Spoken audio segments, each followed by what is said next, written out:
Hello అండి, ఈ వీడియోలో ఇన్స్టెంట్గా ఐస్ క్రీమ్ ఎలా చేయాలో చూద్దాం. ముందుగా 1/2 లీటర్ పాలు తీసుకుని అది పొంగొచ్చేసాక గ్యాస్ ఇలా తర్వాత ఒక బౌల్ తీసుకుని వాటర్ పోసుకుని ఇంకో బౌల్ పెట్టుకుని చాక్లెట్ వేసి మెల్ట్ చేయండి. మెల్ట్ అయ్యేంత వరకు కలుపుతూ ఉండండి. ఇలా మెల్ట్ అయిన దాన్ని గ్యాస్ ఆఫ్ చేసి పక్కన పెట్టుకోండి. నేనైతే 1/2 లీటర్ పాలు తీసుకుంటున్నాను కాబట్టి దీనికి quantity 4 spoons cornflour, 2 spoons chapati పిండి తీసుకుంటున్నాను. ఇలా తీసుకున్న కార్న్ఫ్లోర్ని వాటర్ కానీ పాలు కానీ పోసుకొని స్పూన్తో మిక్స్ చేస్తూ ఉండండి. ఇప్పుడు తీసుకున్న మిక్చర్ని కాచి పక్కన పెట్టుకున్న పాలల్లో వేసుకుని కలుపుకోండి. ఇలా క్రీమీగా వచ్చేలా చూసుకోండి.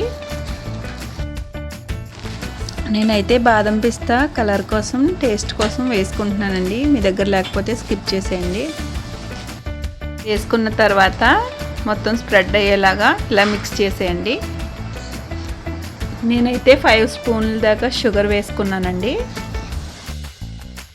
ఇప్పుడైతే ఫ్రెష్ క్రీమ్ వేసుకోండి మీ దగ్గర ఉంటే, లేకపోతే స్కిప్ చేసేయండి.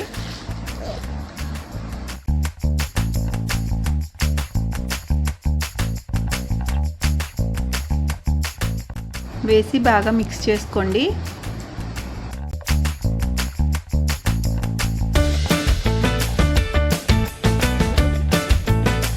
తర్వాత వెనిలా ఎసెన్స్ 2 స్పూన్స్ తీసుకుంటున్నానండి ఫ్లేవర్ కోసం.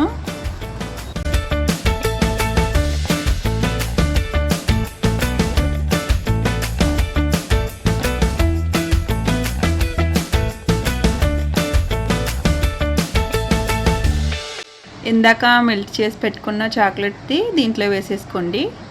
ఇదంతా మిక్స్ చేసేసుకొని ఒక బౌల్లో స్టోర్ చేసుకొని ఫ్రిడ్జ్లో పెట్టేసుకోండి. నేనైతే నైట్ పెట్టాను, మార్నింగ్ తీసేసరికి ఎలా ఉందో చూసారా? క్రీమీగా చాలా టేస్టీగా.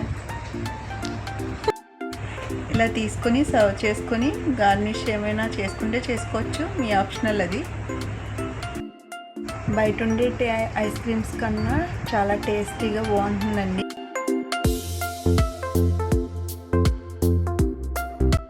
చూస్తుంటేనే నోరు ఊరిపోతుంది కదా, చాలా కలర్ఫుల్గా చాలా టేస్టీగా, తింటే చాలా బాగుంటుందండి. మరిన్ని వీడియోస్ కోసం మా ఛానల్ని సబ్స్క్రైబ్ చేసి లైక్ చేసి షేర్ చేయండి. మళ్ళీ ఒక కొత్త వీడియోతో కలుద్దాం.